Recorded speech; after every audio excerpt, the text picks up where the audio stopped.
이 시간 저희들이 에스겔서 8장을 읽었습니다. 여러분, 에스겔서 8장은요, 하나님이 가증스럽게 여기고 싫어하는 것들을 하나님의 백성이 몰래 숨어서 그것을 행하고 있는 것을 에스겔로 하여금 보게 합니다.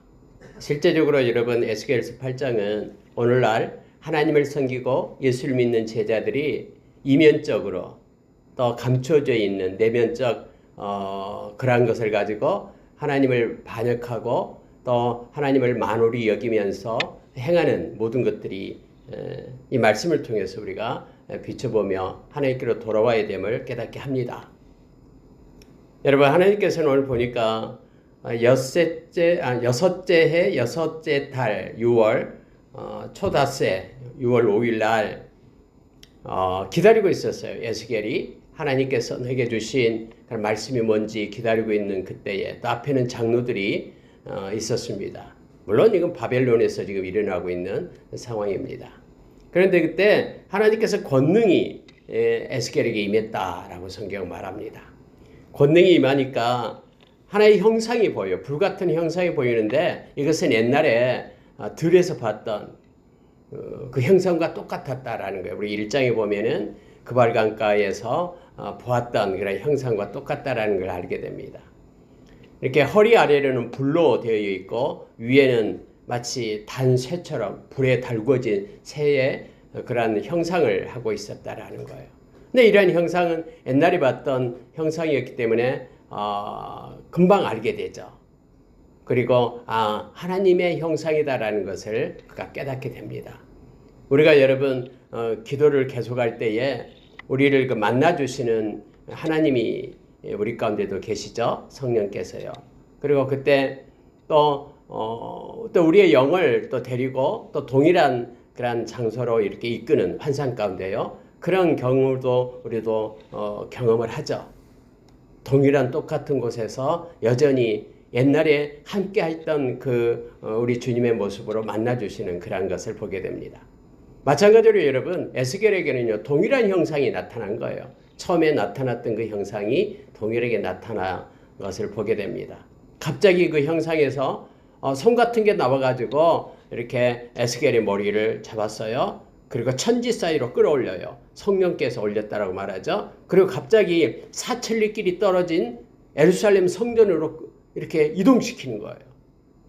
무슨 얘기 알겠죠? 바벨론에 있었던 에스겔을 이렇게 환상 가운데 그를 들어가지고 쫙 이동시키죠. 순간 이동을 시켜요. 그리고 나서 하나님께서 에스겔에게 보여준 4가지 하나님이 그토록 싫어한 가증한 일을 그들이 숨어서 하고 있는 것들을 보여주는 거예요.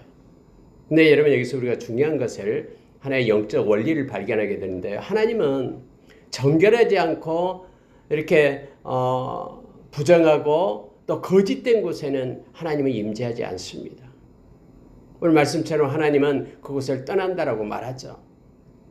떠나신다라고 말합니다. 그래서 여러분, 성경에는요, 우리가 두 마음을 품게 될 때 하나님은 그 기도 듣지 않는다라고 성경은 말합니다. 우리가 야고보서 1장 5절 이하에서 그렇게 지혜가 부족하거든 모든 사람에게 후히 주시고 꾸짖지 아니하시는 하나님께 구하라 하면서 하나님은 모든 걸 주겠다라고 말씀하시는데, 그런데 의심을 가지고 하나님께 구하지 말라라고 말합니다. 기도는 하는데 하나님이 살아계실까? 하나님이 진짜 계시는 걸까? 이렇게 의심하면서 기도하는 것은 마치 두 마음을 품은 자라다고 말하면서 이런 사람은 죽게 얻기를 생각조차 하지 말라라고 말합니다. 여러분, 하나님께서 모세를 통해서 광야에 그런 40년간 인도하시면서 하나님의 백성이 있는 그 진영에는 부정한 것들은 잊지 못하게끔 그렇게 했어요. 그리고 진영 밖으로 나가게끔 했어요. 하나님이 그 이유를 말씀하실 때에 이 진영은 내가 운행하는 곳이다라는 거예요. 하나님께서 임재하시고 하나님께서 좌정하셔서 하나님의 영이 이렇게 활동하는 곳이기 때문에 이곳에서 부정하고 더러운 것들은 이곳에 있지 말고 진영 밖으로 내보냈어요. 그래서 만약에 나병이 들었다 그러면 진영 밖을 나가야 돼요. 죽은 시신을 만졌다 그러면 진영 밖에 나가야 돼요. 그리고 있다가 이렇게 하루 있다가 들어오고 또 나병 같은 경우는 나아야지 들어올 수 있고요. 이것은 뭐냐면은 하나님의 영이 정결한 곳에 깨끗한 곳에 하나님의 영이 임재하고 운행하기 때문에 그곳에 더러운 게 있으면 죽게 된다라는 거죠. 그래서 진영 밖으로 나가게끔 그렇게 했습니다. 그래서 여러분요, 우리가 이사야서에도 보았습니다마는 하나님이 손이 짧아서 우리를 구원하지 못함이 아니라 하나님과 우리 사이에 죄라는 그런 구렁텅이가 있어서 이 문제 해결하지 않으면은 하나님께서 은혜와 또 임재 가운데 우리가 있을 수 없다라는 것을 깨닫게 합니다. 네, 그거 치우기 위하여 하나님이 보좌를 버리고 이 땅에 오신 거예요. 우리의 힘으로는 이거 할 수 없기 때문에. 그래서 십자가에서 그 죄값을 다 지불하시고 하나님과 우리 사이를 여셨어요. 그래서 예수님을 갖다 화목의 제물이 됐다고 말합니다. 하나님과 우리를 화목시켰어요. 이걸 다 없애버리고요. 죄값을 지불하면서요. 그래서 예수님은 우리가 하나님과 하나 되기를 원하고 사귐이 있기를 원하고 연합된 자로 그렇게 함께 동행하는 것을 기뻐하시고 원하심을 우리는 알게 됩니다. 오늘 여러분 하나님은 이렇게 에스겔을 들어가지고 어디로 가냐 그러면 예루살렘 성전으로 데려가는 거예요. 아직 멸망받기 전이에요. 예루살렘이 여섯째 해니까요. 그래서 여러분 예루살렘에서 지금 행하고 있는 성전에서 특히 하나님을 믿는다는 백성들이 행하고 있는 그런 악한 죄에 대해서 은밀하게 행하는 죄에 대해서 지금 성경은 말해주고 있는 거예요. 첫 번째로 어디 가냐면은 질투의 우상이 있는 곳으로 가요. 하나님은 질투하시는 하나님이시잖아요. 여러분 하나님은 절대로요 영광을 이렇게 나누신 분이 아니에요. 하나님은 100%의 우리의 마음을 원하지 99%만 원하고 1%는 그래 네 마음대로 네가 원하는 다른 신을 섬겨라 이런 하나님이 아니셔요. 정말로 우리가 하나님께서 백성을 사랑한다라는 것은요 우리의 100%의 섬김의 마음을 온전한 마음을 원하시는 거예요. 제가 자주 막 비유를 들잖아요. 사랑하는 사람들 부부 관계를 통해서 말하잖아요. 365일 함께하기를 원하시는 거예요. 사랑한다면 364일만 함께하고 하루는 뭐 다른 그런 이걸 원하지 않는 것이죠. 하나님 마찬가지예요. 그런데 하나님의 질투하시는 하나님이다라는 것은요. 우리의 온전한 마음을 하나님은 원하셔요. 쪽 마음을 원하고 두 마음을 원치 않습니다. 특히 여기서 질투를 일어나게 하는 우상 그러면 아세라 목상을 말하고 있는 거예요. 그때 여러분 얼마나 악했냐면요. 하나님의 성전 안에 한 모퉁이에 아세라상을 세웠어요. 왕부터 시작해가지고요. 그래가지고 하나님께 예배하고 나오면서도 아세라상에 가서 막 손을 빌어요. 하나님 나에게 복을 달라라고 풍요의 신 복을 달라라고요. 이 아세라 신은 또 음란하거든요. 그러니까 여러분 이 모든 가증한 것들을 성전 안에다 세운 것을 가장 먼저 보여줘요. 그러면서 하나님께서는 이렇게 말씀을 하십니다. 자 여러분 5절 6절 보십시오. 그가 내게 이르시되 인자야 이제 너는 눈을 들어 북쪽을 바라보라 하시기로 내가 눈을 들어 북쪽을 바라보니 제단 문 어기 북쪽에 그 질투의 우상이 있더라. 하나님 보여주시는 거예요.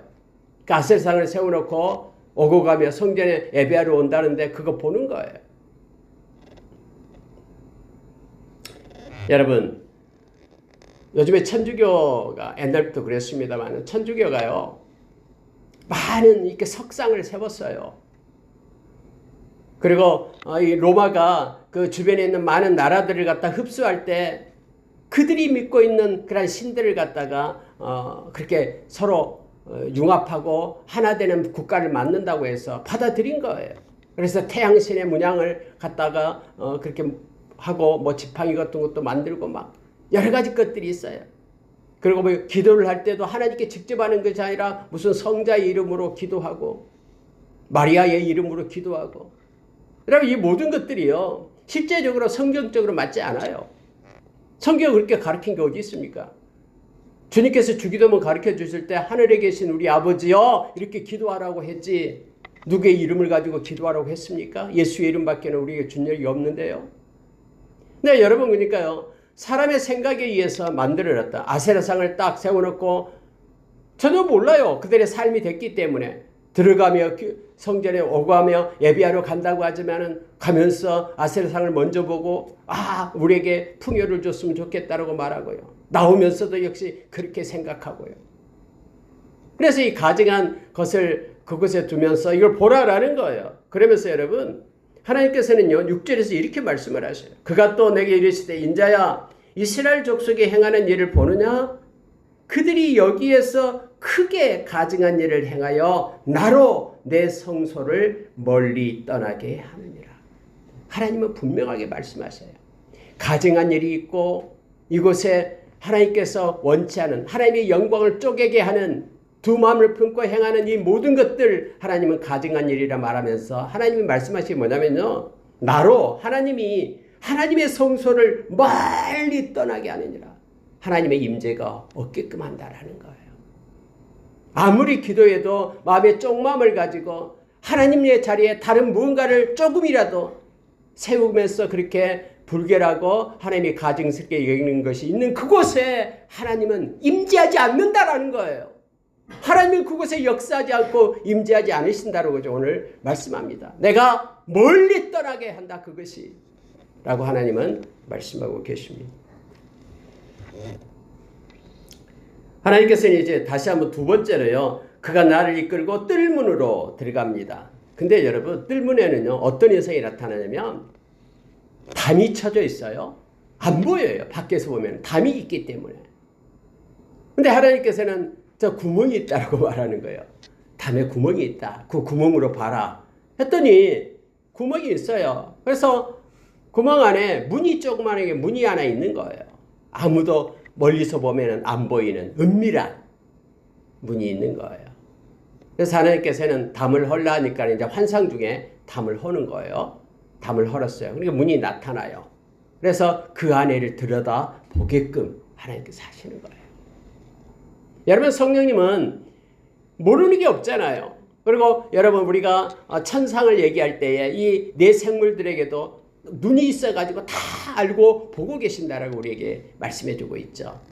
이미 에스겔서에도 천상의 모습을 나타내면서 그렇게 우리에게 보여줍니다.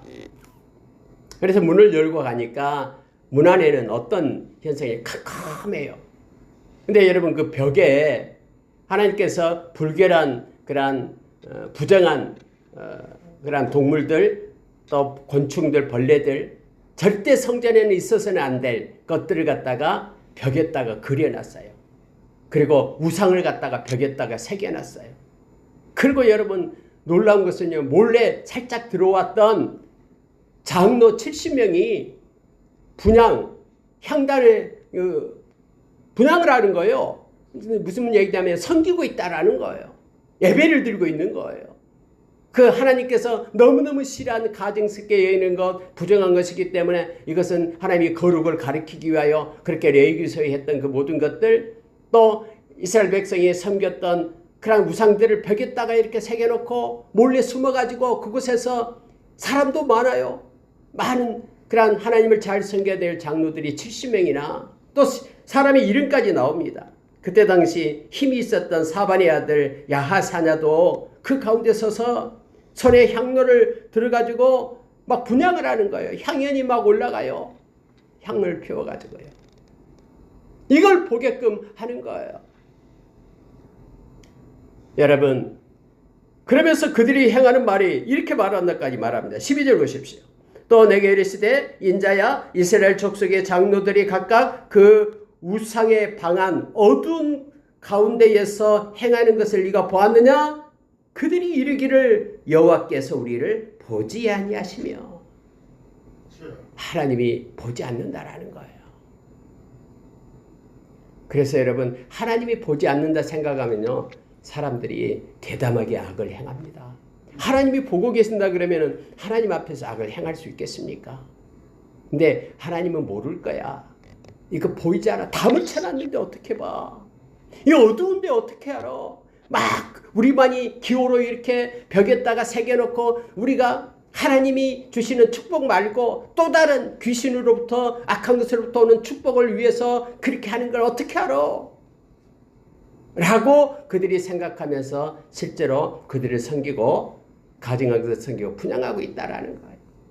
하나님을 섬기면서 귀신이 있는 그 집 점쟁이 용하다고 찾아가서 점을 보고 내가 어떻게 될 것인가 뭔가를 구하고 사주팔자를 보고 마치 옛날에 사울왕이 그 신접한 여인을 찾아가서 그렇게 물었던 것처럼 그런 일을 행하고 있다라는 거예요. 그러면서 어떻게 알아? 하나님 몰라? 뭐 하나님이 알면 나를 가만두겠어? 하나님 모르니까 나이들은 놔두지. 여러분, 하나님은 하나님의 때가 있다라고 우리에게 가르쳐주고 있죠. 다 알고 있습니다. 에스겔을 통해서 이와 같은 것들을 보여주는 거예요.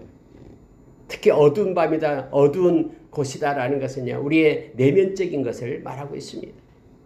여러분 마음에 곳곳에 버려야 될 것을 버리지 않고 그걸 붙들고 있는 것이 있다 그러면 예수의 보혈로 예수 안에 깨끗하게 제거하기를 원합니다. 디모데후서 2장 22절의 말씀처럼 너희는 청년의 정욕을 따르지 말고 너는 청년의 정욕을 따르지 말라. 그렇게 말씀하죠. 그리고 깨끗한 마음으로 주를 부르는 자들과 함께 하나님이 기뻐하는 의, 또 믿음과 사랑과 화평을 따르라 라고 우리에게 말합니다. 그 앞서에서는 20절에서는 큰 집에 여러 그릇들이 있는데 금그릇, 은그릇, 뭐 질그릇, 나무그릇 많아요. 그러나 주인의 쓰심 합당한 그릇은 그 속을 비워 깨끗하게 하는 그릇이다라고 말합니다. 우리의 내면에 깊숙이 새겨져 있던 그 모든 하나님께서 싫어하는 모든 것들을 예수의 보혈로 깨끗하게 씻음 받고 그래서 하나님이 우리의 마음 가운데 임재하고 하나님 쓰심에 합당한 그릇들이 저희들 모두가 되기를 원합니다. 또 여러분 이제 하나님께서 이제 환상을 열어서 또 다른 곳으로 이끕니다. 어디로 가게 되냐면요. 자 14절 보십시오. 그가 또 나를 데리고 하나님의 전으로 들어가는 북문에 이르시기로 보니 거기에 여인들이 앉아 단무스를 위하여 애곡하더라. 아니 여러분 하나님의 성전에는 하나님을 찬양하고 하나님께 예배하기 위하여 그곳에 오는 곳이잖아요. 근데 그곳에 여인들이 모여가지고 단무스를 갖다 애곡하고 있어요. 단무스를 위하여 애곡하고 있어요. 막 하나님의 애통하는 심령을 기뻐하시잖아요. 우리가 시편 51편의 말씀처럼 다윗의 시에서 말씀처럼 상한 심령을 하나님을 원하시고 애통하면서 진실되게 하나님 앞에 눈물을 흘리며 기도하는 거 하나님이 원하시잖아요. 근데 여러분 하나님 앞에 기도해야 될 그들이 단무스를 위하여 기도하고 있다라는 거예요. 여러분 단무스는 바벨론 수메르 지역 수메르 바벨론의 신이에요. 신. 어떤 신이냐면 식물의 신, 풍요의 신을 얘기합니다. 그래서 여러분 가을이 되면 이파리가 떨어지잖아요. 식물이 시들고요. 1년 초 막 시들잖아요. 그러면 이걸 슬퍼하는 거예요. 그래서 마치 종교 행사처럼 문화처럼 그렇게 돼 있어요. 우리나라도 여러분 그런 뭐 문화제 해가지고 무슨 문화 행사를 많이 하잖아요. 근데 그곳에 은밀하게 악한 귀신을 섬기는 그런 내용들이 막 들어가 있는 것들이 있어요. 여러분 이거 주의해야 됩니다. 그때 당시에 수메르 지역에 이제는 낙엽이 떨어지고 나무가 앙상해지고 풀이 시들고 없어지니까 이제는 단무스 신이 이렇게 소멸된다라고 생각하는 거예요. 그래서 막 이걸 애통해 하면서 막 우는 거 이것이 하나의 그런 전통인 양 그렇게 행해졌어요. 근데 그걸 빌려와가지고 그것도 하나님의 성전에서 여자들이 그걸 가지고 막 애국하는 행사를 하는 거예요. 아이고 하면서 이제 풀이 죽고 식물은 떨어지는구나 하면서 막 이런 행사를 하고 있는 거예요. 자기의 마음을 찢고 하나님 앞에 애통해 하면서 하나님 앞에 눈물 흘리며 또 그렇게 기도해야 될 마땅할 그들이 단무스가 죽었다라고 단무스를 위하여 그러한 행사를 지금 하고 있는 거예요. 하나님 이걸 가증스럽게 여기면서 더 큰 가증스럽게 여기는 거 보라 하면서 보여주고 있는 거죠. 1년에 2번씩 그렇게 했어요. 이제 봄이 되면 다시 또 새싹이 오르잖아요. 또 이파리가 생기고 그러면 또 기뻐하면 또 기쁨의 축제를 해요. 단무스를 위하여 우리가 축제하자. 이 좋은 날 하면서 모여서 또 이러한 행사를요. 하나님의 성전에서 했다라는 거예요. 저와 여러분은 하나님으로 기뻐하고 하나님께서 미가서 우리 지금 암송하고 계십니다만 미가서 6장 8절에서 8절 9절에서 말씀을 우리에게 주시죠. 하나님 앞에 하나님이 원하시는 것, 하나님 앞에 선한 것, 하나님께서 말씀했다라는 거예요. 우리가 정의를 행하고 인자를 사랑하고 그리고 겸손히 하나님과 함께 행하는 것이 아니냐라고 우리에게 말씀하고 있죠. 그래서 여러분, 하나님이 기뻐하는 것은요, 하나님이 원하시고 기뻐하는 믿음으로 사는 그러한 삶을 우리가 살아야 하나님이 기뻐하시잖아요. 히브리서 11장 6절의 말씀처럼요. 근데 여러분, 이처럼 하나님이 싫어하는 것을 하나님의 성전에서 행하는 거예요. 단무스를 위하여 이렇게 애곡하는 것을 보게 됩니다. 하나님은 또 한 번 이제는 여인들뿐만 그런 게 아니라 남자도 그렇다라고 말합니다. 그래서 하나님은 더 가증한 일을 벌이라면서 어디로 데려가냐면요. 16절요. 그가 또 나를 데리고 여호와의 성전 안뜰에 들어가시니라. 보라, 여호와의 성전 문 곧 현관과 제단 사이에서 약 25명이 여호와의 성전을 등지고 낯을 동쪽으로 향하여 동쪽 태양에게 예배하더라. 아니, 하나님의 제단이 있어요. 근데 하나님의 제단을 향하여 바라보며 하나님께 예배하는 것이 아니라 하나님의 제단을 등지고 동쪽을 향하여 태양신에게 예배를 하고 있다라고 말하고 있어요. 남자 25명이요. 그들이 누구겠어요? 그곳에서 일하는 레위인들, 제사장들이겠죠. 근데 하나님을 섬겨야 될 그들이 하나님을 섬기는 것 대신 하나님을 등졌어요. 그리고 태양 동쪽을 향하여 그들이 예배하더라라고 성경은 말하고 있습니다. 하나님의 백성이 하나님께 예배하고 하나님께 섬기고 하나님께 영광 돌려야 될 그들이 하나님이 아닌 다른 것을 마음의 중심에 두고 때로는 그것이 자녀가 될 수도 있고요. 우상이 물질이 될 수도 있고요. 그래서 마태복음 6장 24절의 말씀처럼 우리가 두 주인을 섬길 수 없다라고 말합니다. 하나를 경히 여기고 하나를 중히 여기고 그렇다라는 거예요. 그래서 쪽만 품지 말라라고 우리에게 말씀합니다. 우리의 삶을 이끌고 있는 것이 우리의 마음의 왕자에 앉은 것이에요. 주님이 우리의 마음의 왕자에 앉아서 우리를 통치하고 간섭하시면 주님이 우리를 이끌고 있는 거예요. 그러나 우리의 중심에 물질이 있으면 그 물질이 우리의 인생을 끌고 가고 있는 거예요.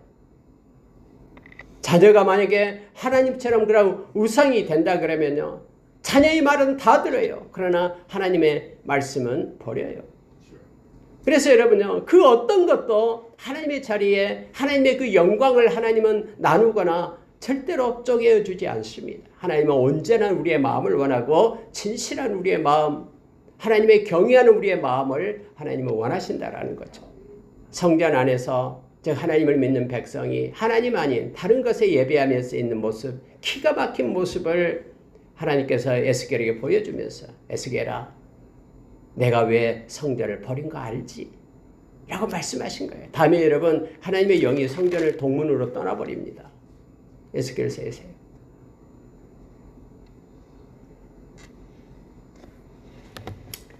자, 17절 18절 보고 마치겠습니다. 17절 보십시오.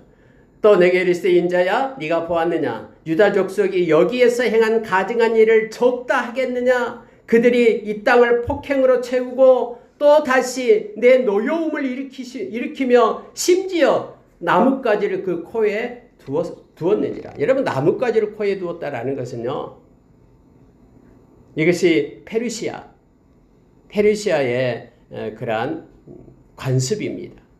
무슨 얘기냐면 태양신을 섬길 때에 태양이 빛이 막 쏟아지잖아요. 이 태양의 빛은 고귀하고 존귀한 것이기 때문에 행여나 자기 코에서 나간 이 콧김이 그 햇빛의 햇살을 갖다가 부정하게 만들까봐 그 의식을 하는 거예요. 나뭇가지를 코에다 대고 그걸 더럽히지 않기 위하여, 햇살을 더럽히지 않기 위하여 그렇게 나뭇가지를 코에다 댄 거예요. 여러분, 여기서 뭘 알 수 있어요? 하나님은요, 너무너무나 섬세하게 우리를 보고 계신다라는 걸 알고 있어요. 알 수 있어요. 이 말씀을 통해서요. 하나님은 말씀하신 거예요. 참나, 그들이 나는 그렇게 섬기지 않으면서 태양신을 섬기는데 태양의 햇빛이 행여나 부정탈까봐 페르시아 사람들이 하는 방법처럼 이 코 앞에다가 나무 이파리를 대고 자기 콧김이 불결하게 하지 않도록 이런 것까지도 보인다라는 거예요. 하나님의 마음을 이 말씀 가운데서 우리가 보게 됩니다. 하나님 말씀합니다. 만약에 그런 사람이 또 예배 시간에 하나님 앞에 와서 또 예배하고 한쪽으로는 또 하나는 또 태양신을 섬기고 있을 때 하나님은 말씀하십니다. 18절 마지막 절에서 그러므로 나도 분노로 갚아 불쌍히 여기지 아니하며 긍휼을 베풀지도 아니하리니 그들이 큰 소리로 내 귀에 부르짖을지라도 내가 듣지 아니하리라. 마음에 있는 모든 죄악을 또 하나님 대신에 다른 것을 쪽만 품어 섬기면서 또 하나님 앞에 나와서 예배하고 기도하는 것 하나님은 듣지 않겠다라고 분명하게 말씀을 합니다. 하나님은 오늘 8장을 통해서 이건 믿는 자에게 하는 내용이에요. 두 마음을 품고 쪽마음을 품지 말고 온전함으로 진실함으로 하나님을 섬길 것을 우리에게 말합니다. 숨어서 하나님은 다 알고 계시고 보고 계시기 때문에 우리의 마음과 생각을 하나님보다 높아지는 모든 것들을 꺾어 무너뜨리고 생각을 사로잡아 하나님의 말씀 아래 순종하는 저와 여러분이 되기를 원합니다. 행여나 여러분 다른 것의 상 가운데 우리의 마음을 뺏기고 있다면 주님께서는 히브리서 9장에서 우리에게 가르쳐 주셨죠. 예수의 보혈은 우리의 양심까지 마음까지 우리의 영혼까지 깨끗하게 씻을 수 있습니다. 그리고 우리로 하나님을 잘 섬기는 자로 세운다라고 가르쳐 줍니다. 우리가 인식하고 깨달으면 인정하고 예수의 보혈 힘입고 기도하면은 우리 가운데는 깨끗함으로 그 어떤 죄도 씻을 수 없는 죄가 없습니다. 예수님의 보혈은. 그래서 정결해서 하나님이 임재하시고 하나님 우리의 기도를 들어주시고 또 하나님이 동행하시고 하나님이 통치하시는 아름다운 하나님의 땅이 저와 여러분이 되기를 원합니다. 그래서 여러분 8장에서는 믿는 자에게 경고를 하는 내용이죠. 우리가 고린도후서 13장에서도 그렇게 말하죠. 너는 너의 믿음을 시험해봐라. 그리고 확증해라. 내가 하나님을 믿고 있는지 정말로 말씀의 거울에 비추어서 하나님 앞에 깨끗함으로 회개의 영을 가지고 기도하며 하나님 앞에 나아갈 것을 성경은 요청합니다. 하나님은 오늘 또 우리를 새롭게 하시며 겸손히 주님과 동행하는 자에게 함께 하십니다. 그리고 우리의 기도를 들어주시고 또 하나님의 때에 물론 하나님의 때에 하나님 방법으로 하나님의 역사하실 것입니다. 하나님의 시계는 정확하고 또 항상 우리를 유익하게 하며 좋은 곳으로 채우시는 하나님을 찬양합니다. 함께 기도하겠습니다.